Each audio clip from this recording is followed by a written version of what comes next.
오늘 말씀의 내용을 보면 사도 바울이 죄수의 몸이 되어서 이름도 낯선 배를 타고 로마로 향해 갑니다. 이 바울이 타고 가는 배를 함께 우리가 타고 따라가 보는데, 이 바울이 로마로 가는 그 도중에 그가 지나간 도시들이 오늘 본문에 보면 하나하나 기록이 되어져 있습니다. 그 이름들을 한 번씩 찾아가 보면 3절에 보면 시돈이라는 곳이 나오고, 또 좀 더 가다 보면 4절에 구브루 해안을 의지하고 해요. 5절에는 길리기아와 밤빌리아 바다를 건너고, 또 루기아의 무라시에도 이르렀다. 또 7절에 가보면 간신히 니도 맞은편에 이르러 또 도착을 하게 되고, 살모네라는 곳을 지나가게 되고, 그레데 해안을 바람막이로 항해합니다. 그리고 8절에는 간신히 그 연안을 지나서 미항이라는 곳을 이르니 라시아시에서 아주 가까운 도시였다. 제가 쭉 지나간 이름들을 일부러 하나하나 읽은 것은 솔직히 여기가 어딘지 알 길이 없습니다. 지도책을 보면 거긴갑다.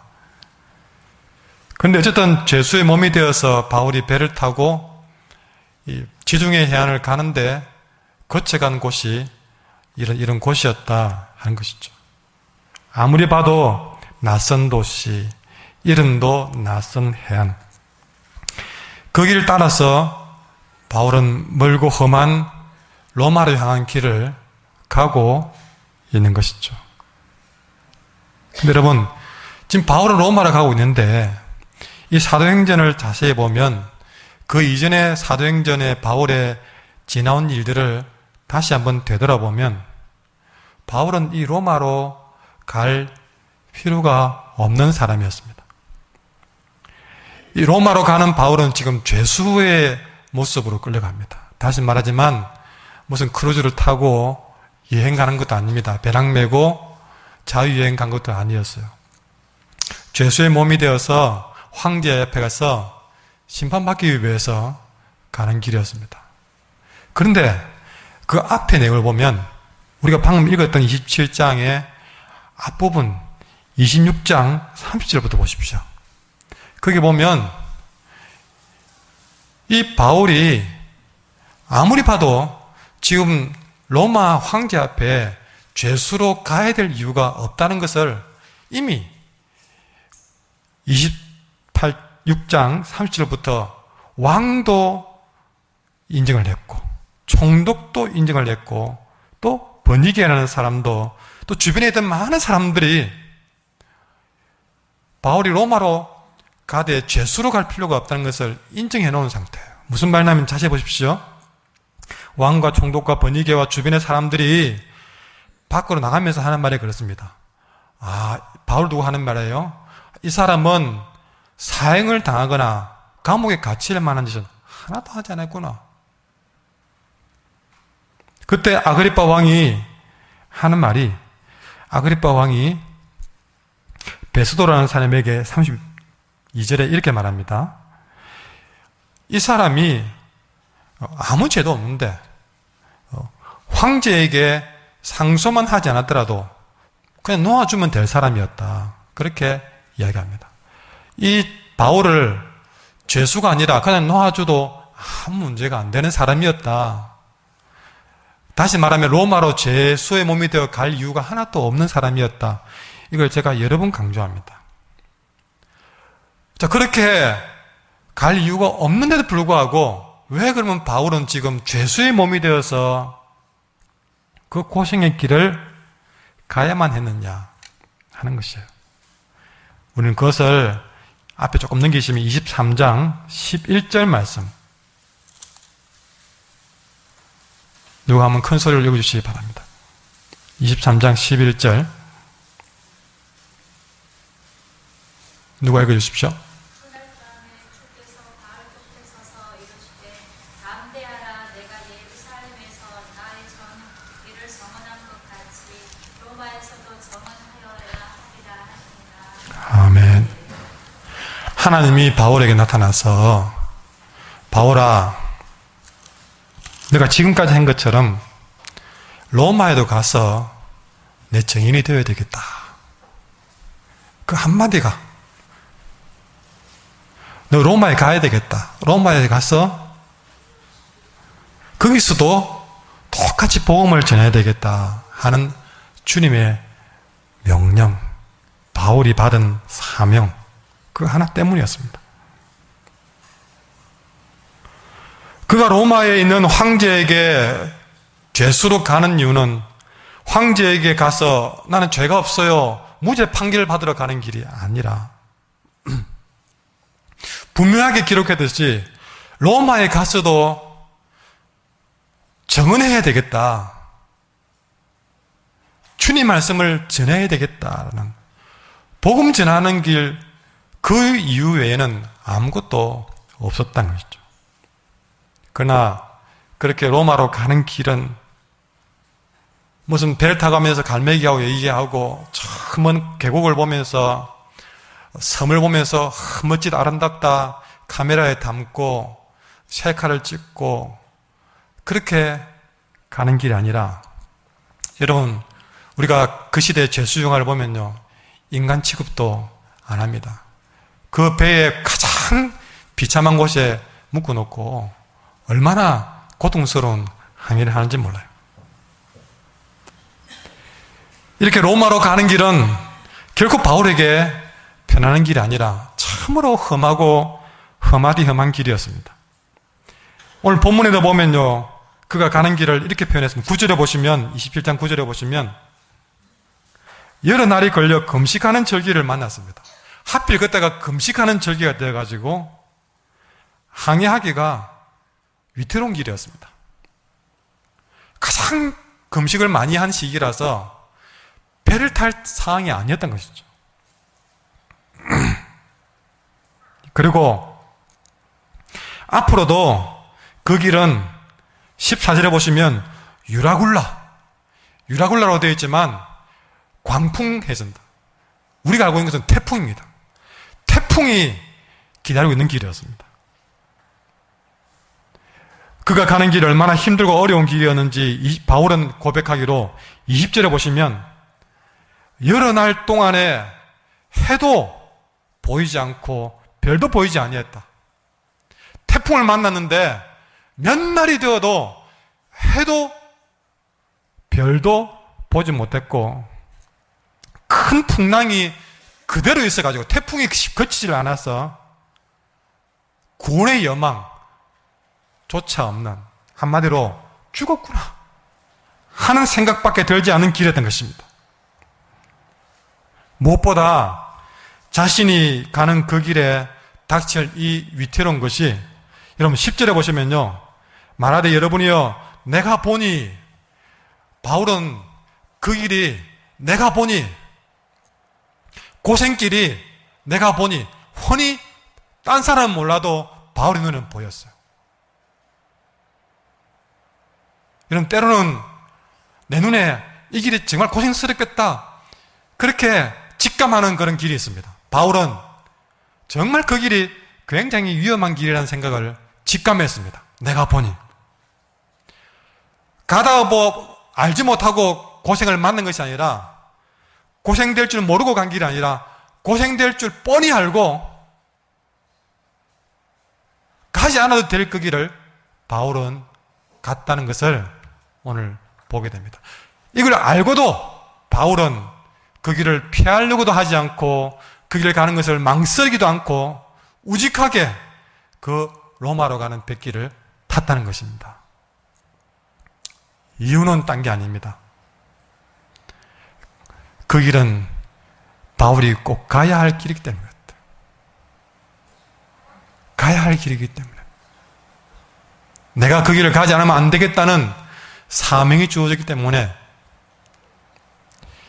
이런 찬송이 생각납니다. 찬송가 323장에 보면 부름받아 낯선 이 몸, 부름받아 낯선 이 몸 어디든지 가오리다. 괴로우나 즐거우나 주만 따라가오리니 어느 누가 막으리까 죽음인들 막으리까 어느 누가 막으리까 죽음인들 막으리까. 아골 골짜 빈들에도 복음 들고 가오리다. 소돔 같은 거리에도 사랑 안고 찾아가서 종의 몸에 지닌 것도 아낌없이 드리리다. 종의 몸에 지닌 것도 아낌없이 드리리다.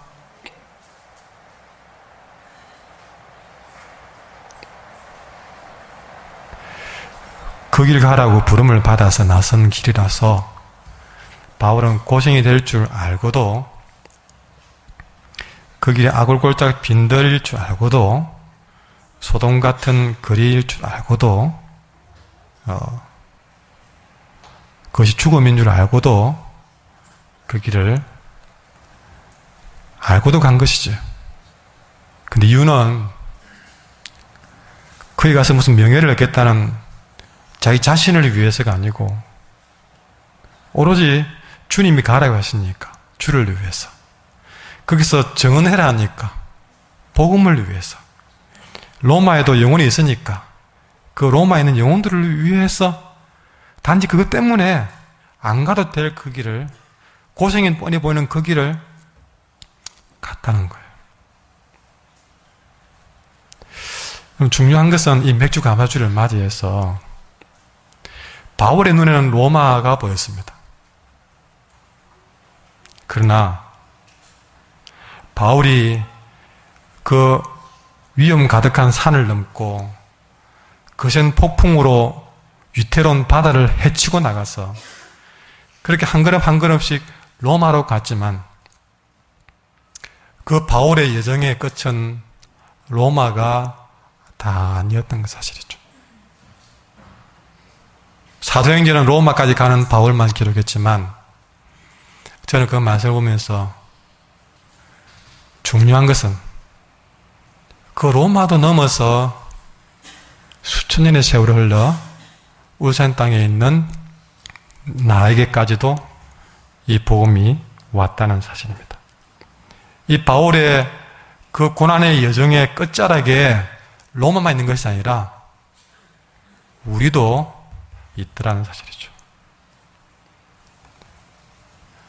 바울이 그 험한 길을 마다하지 않고 걸어주었기 때문에 오늘 우리는 이렇게 맥주 감사 주일날 하나님 앞에 나와서 예배를 드릴 수 있는 것입니다. 그래서 이런 말을 해보고 싶습니다. 따라가요. 바울 선생님 고맙습니다. 그 길을 가져와서 고맙습니다. 우리는 오늘 이것을 알아야 되겠다. 위태한 그 길을 알고도 마다하지 않고 끝까지 가주었던 바울이 있었기 때문에, 그리고 그 바울 이후에도 2000년의 세월 동안 바울이 전하는 그 복음을 또 받아 전파하기 위해서 또 그 길을 이름 없이 빛도 없이 계속해서 이어주고 이어주었던 그 이름 모를 수많은 주의 종들, 그들 있었기 때문에, 아니 그들이 그 위태로운 길을 포기하지 않고 겁내지 않고 끝까지 가주었기 때문에 울산 땅 이곳에서 이 예배드리는 나에게까지 그 복음이 전파가 되었다는 사실입니다. 오늘 저는 이 예배 시간에 저 가보지도 않은 어떤 유대 땅 그리고 유럽에 전해지던 복음이 어떻게 이곳 울산 나에게까지 전파됐는가, 그 경로를 저는 도무지 이어낼 수가 없습니다. 그러나 적어도 역사적으로 증명되고 확인된, 적어도 이 한반도 우리가 살고 있는 이 땅에 복음이 뿌려지게 된 그 역사적으로 확인된 사건만이라도 알아야 되겠다 하는 의미에서 오늘 동영상을 하나 보여드리겠습니다. 나에게 복음이 오게 된, 이 한반도 땅에 복음이 오게 된 그 첫걸음을 보자는 것이죠. 잘 보시고 들으십시오. 1863년 중국 선교사로 파송받아 상하이에 도착한 토마스. 그러나 임신 중이었던 아내는 얼마 뒤 유산을 한 후 세상을 떠났습니다. 그 후 2년 뒤 말할 수 없는 슬픔과 상실감을 딛고 26살의 젊은 나이에 예수를 전하면 참수를 당한다는 위험과 고통의 땅 조선으로 향했습니다. 1866년 제너럴 셔먼호를 타고 평양 대동강에 도착하지만 외세를 배격하던 군인에 의해 배는 불에 붙어 타올랐습니다.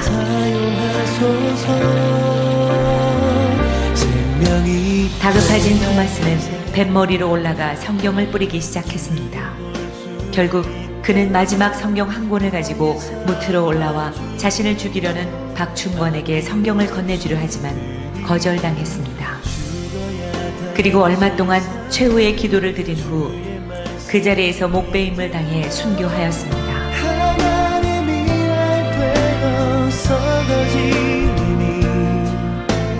토마스는 순교하기 전 12살의 최치량에게 성경 3권을 주었습니다.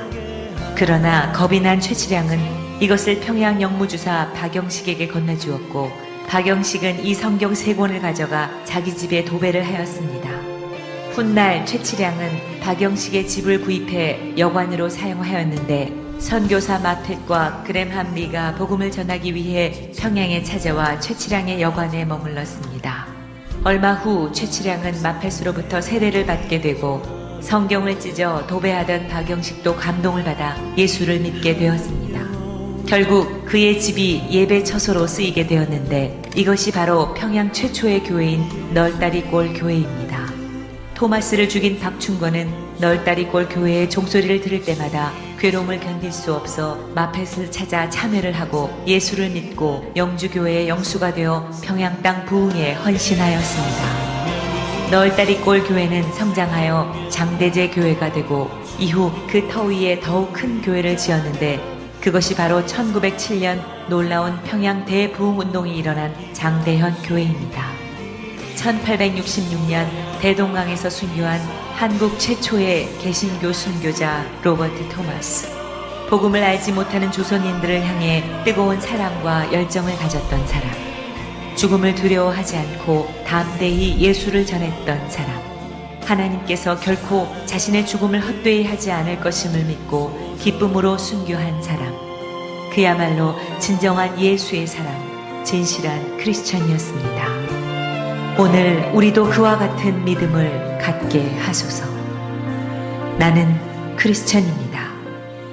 우리는 크리스천입니다.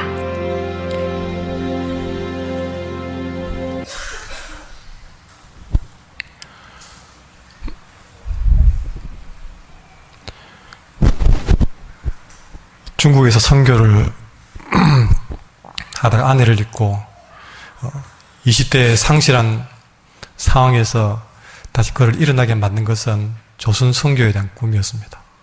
그러나 조선에 가면 멋진 그런 한옥과 환영받는 사람들이 아니라, 이 조선은 그 당시 사람들에 대한 소문들이 예수 믿는 것만으로도 한 가족이 예수를 믿으면 5가족이 죽임을 당하는 그런 무시무시한 상황이었어요.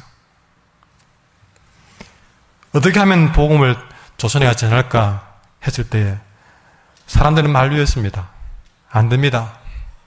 조선에 갔다간 칼에 맞아 죽습니다. 그것밖에 조선에 대한 소식은 없었습니다. 칼에 맞아 죽는다는 이야기밖에 듣지 못했지만 그 토마스는 성경을 들고 1차적으로 1865년 9월 4일 많은 한문 성경을 들고 1차적으로 한국 방문을 합니다. 그가 주로 1차 방문 때에 도착한 곳은 백령도였습니다. 여러분 지금 백령도 가보면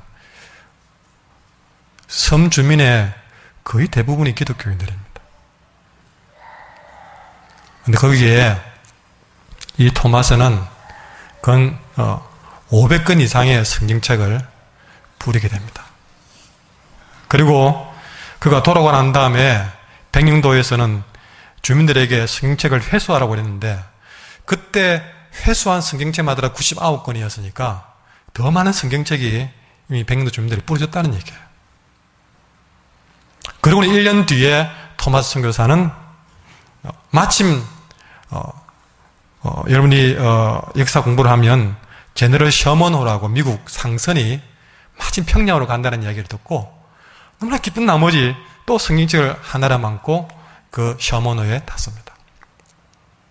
그러나 그 당시는 쇄국 정책으로 굉장히 외국 사람에 대한 반감이 강할 때라 하필 이 토마스 선교사가 탄 셔먼호가 평양에 들어가면서 공격을 당하고 가다가 자초되면서 배가 불이 나면서 그 배에 탄 사람들이 죽임을 당할 때 그 토마스 선교사는 그 배 위에서 단 한 권의 성경책이라도 전해주려고 성경책을 던지기 시작했습니다.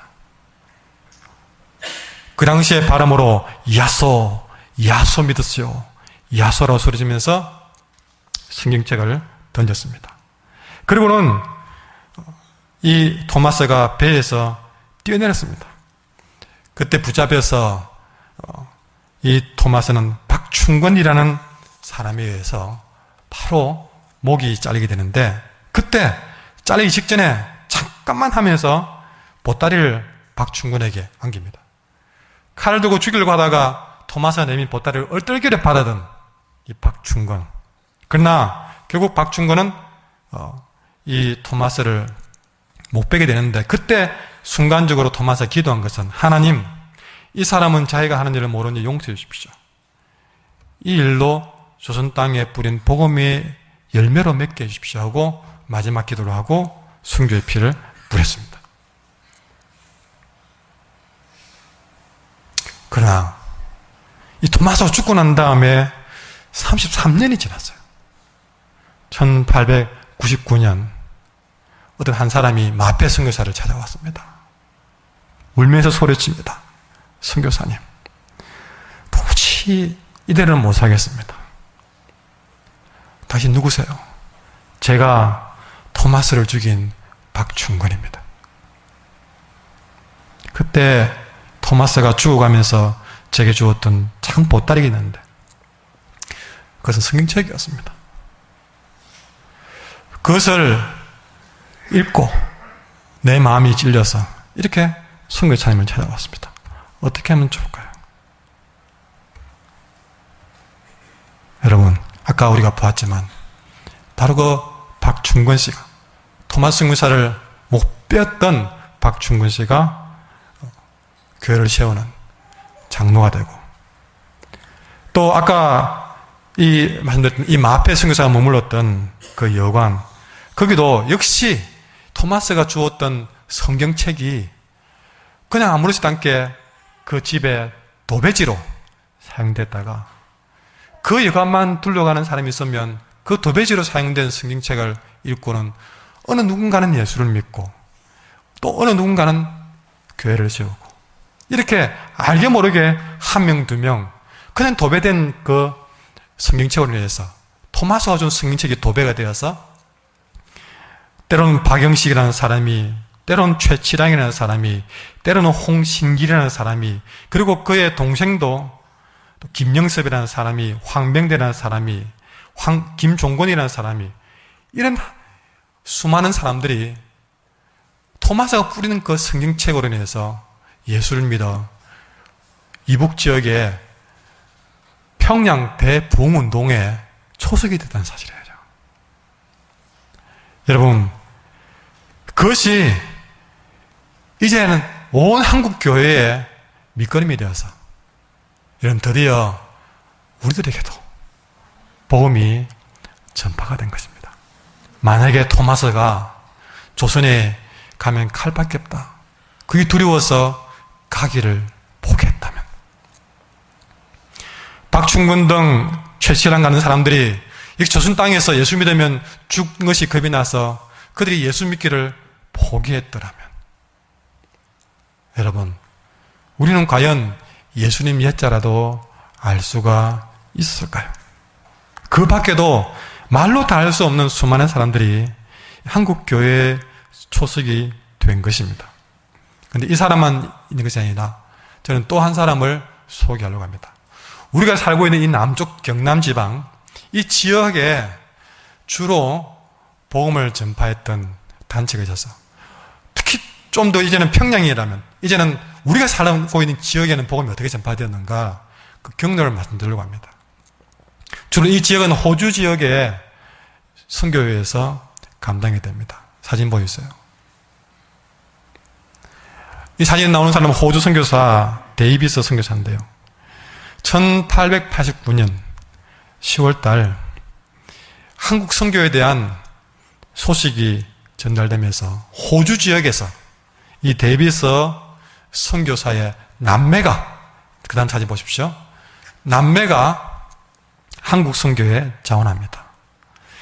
이들이 한국에 도착을 해서 한 20여일간에 걸쳐서 500km라는, 그 당시에는 뭐 기차도 뭐도 없으니까 500km라고는 아주 먼 길을 20여일간 맨걸음으로 다니다가 부산까지 왔습니다. 그때 부산 사람들의 영적인 상태는 매우 절망적인 상태였다고 기록됐습니다. 그런데 이렇게 데이비스 남매가 부산까지 왔으면 이제 그들이 정말 이제 원하는 대로 선교사로 교회도 세우고 복음도 전하고 했어야 되는데, 안타깝게도 500km라는 여행은 이 외국인들에게는, 특히 호주와 조선의 모든 환경이 달라서 풍토병에 걸려서 이 데이빗 남매가 몸이 너무나도 약해진 상태에서 천연두에 감염이 되고 폐렴이 겹쳐가지고 부산에 도착하고 5일도 못 돼서 목숨을 잃고 맙니다. 너무나 황당하지 않습니까? 복음을 전하기 위해서 호주에서 그 먼 길을 왔는데 이들은 복음 한번 전해보지 못하고 5일 만에 부산에서 죽고 말았습니다. 그러나 어쨌든 이 데이비스 남매는 낯선 한국 땅에 복음 전하기 위해서 인생을 바쳤다는 사실이죠. 복음을 전했든 안 전했든 그들은 이곳에 묻혀졌습니다. 근데 여러분, 놀라운 일은 그 다음에 일어납니다. 아무것도 못하고 죽어서 끝날 줄 알았지만 이 남매의 죽음의 소식은 호주 많은 선교회에 큰 충격을 주었습니다. 그래서 먼저 이 데이비스 선교사를 파송했던 호주 청년연합회는 이 데이비스 선교사의 소식을 듣고 다시 모여서 다시 한국에 선교사를 보내기로 결정합니다. 그리고 호주 장로의 여전도의 연합회도 한국에 이 데이비스 선교사의 소식을 듣고 우리도 보내자라고 결의합니다. 이렇게 해서 제일 처음에 맥카이 목사 부부와 함께 5명의 2차 선교팀이 또 출발해 옵니다. 그렇게 해서 오히려 이 두 남매의 죽음이 하늘에 썩어진 미랄이 되어서 더 많은 선교사들이 자원하게 만들어서 해방 전까지 호주에서만 78명의 젊은이들이 선교사로 이 남쪽 지역, 우리가 살고 있는 이 지역에 복음을 전하기 위해서 그들의 청춘을 바치게 되었습니다. 그들이 말도 통하지 않는 이 땅에 복음을 전하다가, 여러분, 혹시 여러분의 할아버지 할머니가, 혹시 여러분의 친인척이, 여러분의 이웃이 이들의 복음을 듣고 우리까지 복음이 전파가 된 것이에요.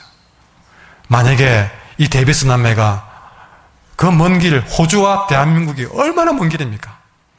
그 길을 꿈도 꾸지 않았더라면. 그리고 이 두 남매의 소식을 듣고 아이고 그긴 안 되겠어 하고 다 아무도 조선 선교를 생각도 하지 않았더라면 우리는 지금도 예수님을 알지 못했을 것입니다.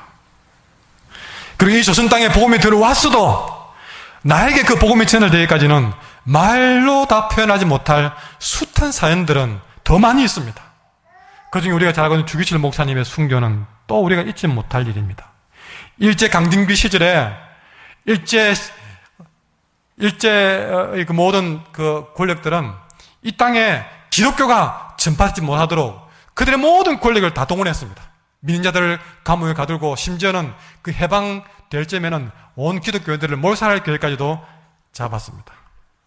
그렇게 한국 교회 자체가 일제의 엄청난 탄압을 받고 있을 때에 그리고 그 일제의 탄압에 굴복하고 총회가 신사참배에 동참하겠다는 결의까지 만들어낼 정도로 교회가 엄청난 핍박을 당하고 있을 때에 그때 주기철 목사님은 일사각오의 신앙으로 이런 우상숭배의 세력에 맞서다가 목숨을 잃고 말았습니다. 그런데 여러분, 이렇게 주기철 목사님 같은 분이 목숨을 걸고 그렇게 신앙을 지켰기에 우리 한국교회가 그리고 우리가 이렇게 주의 말씀을 지금 이렇게 온전히 전수받을 수가 있는 것입니다. 뿐만 아니라 이런 분은 이름이라도 알고 있죠. 그러나 그 뒤에도 나에게까지 복음이 전파되는 그 과정에서 이름도 알지 못할 수많은 어떤 종들, 그들이 때로는 목숨을 내놓기도 하고 그 과정에서 때로는 그 복음을 전해주기 위해서 일하다가 집에서 쫓겨나기도 하고 직장을 잃기도 하고 그런 과정에서도 그 숱한 고통 가운데 신앙을 지켜내고 그 복음을 전했기에 결국 나에게까지 복음이 전파되게 된 것입니다. 분명한 사실은 오늘 내가 이렇게 예수를 믿게 되고 직분도 받아서 섬기게 되었다는 것은 내가 잘나서 그냥 된 것이 아니란 것이죠.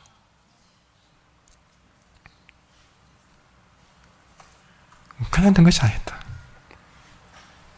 정말 보이지 않는 그 누군가의 엄청난 희생과 눈물과 땀이 없었다면 우리는 예수도 믿을 수 없고 또 직분도 받아서 주님 일 한다고 할 수도 없는 것이죠. 돌아보면 그들은 그 길 안 가도 될 사람들이었습니다. 정말 그 길 안 가도 그렇게 안 살아도 될 사람들이었어요. 그 고생하지 않아도 될 고생이었습니다. 그런데 그들은 오로지 자기 자신을 위해서가 아니고 아까 바울이 뭐 때문에 갔습니까? 내가 로마에도 증언해야 되라. 그 하나 때문에 주를 위해서 주의 복음을 위해서 로마에 있을 영혼을 위해서 이름도 알지 못할 우리 때문에 그들은 그 길을 포기하지 못하고 끝까지 그 길을 간 것입니다. 그래서 또 한 번 말해보게 됩니다. 감사해요, 바울. 감사합니다. 이름도 하지 못할 수많은 주의 종들이에요. 근데 비교할 수 없이 더한 고통을 당해주신 주님 생각하면 가장 먼저 그 십자가와 고난의 길, 내 원대로 마시고 아버지 원대로 해달라고 기도하는 마음으로 끝까지 가신 내 주님이 가신 그 길이기에 바울도 그 길을 감당했고 수많은 주의 종들도 그 길을 끝까지 감당한 것이죠. 그러니 진정한 감사는 주님께 드리게 됩니다. 땡큐. 주님 감사합니다. 이제 말씀을 맺고자 합니다. 복음을 위해서 생명을 버린 주님을 생각합니다. 복음을 위해서 십자가의 길 마다하신 주님을 생각하고 복음을 위해서 생명을 버리기를 아까워하지 않았던 바울을 생각하고 또 승유산들을 생각하고 내게까지 복음이 전달될 때까지 수고해준 많은 주의 종들을 생각합니다. 감사는 나에게 그냥 주어지는 것이 아니고 감사는 찾아 나서는 것이라고 했는데 오늘 맥주 감사주의를 통해서 그냥 뭐 감사할 이유, 감사거리만 찾고 끝내는 그런 감사가 아니라 내가 이렇게 이 정도라도 복된 예수를 믿고 신앙생활 하기까지 보이지 않는 힘이 되어주고 도움이 되어주었던 그런 감사한 사람들을 찾아내어서 내 감사의 마음을 전해보는 것이 또 어떨까 하는 생각을 해봅니다. 그런 의미에 2017년 맥주 감사는 오늘 맥주 감사 주일날 끝나는 것이 아니라 오히려 그 감사는 시작이 되어서 이번 한 주간 아니면 한 달 아니 앞으로 계속적으로 우리는 나의 감사의 길을 우리가 찾아가야 되지 않겠는가.